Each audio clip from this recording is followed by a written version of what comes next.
আসসালামু আলাইকুম বন্ধুরা, আশা করি আপনারা সবাই ভালো আছেন। এক হিন্দু দাদা, আমরা সবাই দাওয়াত খাইতে গেছিলাম নওগাঁ ক্যালিটোলা।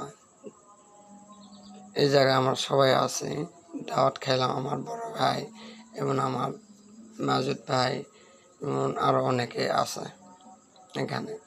দাওয়াতের পর ভিডিও করলাম, মনে করলাম দেখি দাওয়াত খেলাম ভিডিও করে কীরকম লাগে। সবাই একে একে আসতেছে। ওই যে বাড়ির খাবার খেয়েছে সামনে যেটা সাদা রং, ওই মাজনের বাড়িতে খাতে গেছিলাম। গত শুক্রবার এই মাজন দাওয়াত খেলাইছে, একটা মিলাদ উঠতেছে 600 জন। এবার এই শুক্রবারে খেলাইছে দাদারা 150-200 জন খেলাইছে। এটা মনে করেন মুসলমান আগে খাই গেছে, তারপরে হিন্দু দাদারা বসছে খাবার দিছে।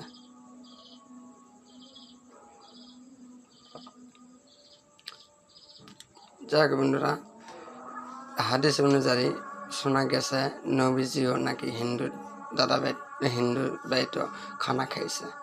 কিন্তু দেখতে হবে ওই পাকশিক কে করেছে, হিন্দু না মুসলমান। আর মুসলমান যদি পাকশিক করে মার্শাল্লাহ কোনো সমস্যা নেই, আর হিন্দু যদি পাকশিক করে তাহলে খাটলে নয়তো হারাম হবে। এটা আমাদের মুসলমানের পাকশিক করেছে এবং হিন্দু দ্বারাও পাকশিক করেছে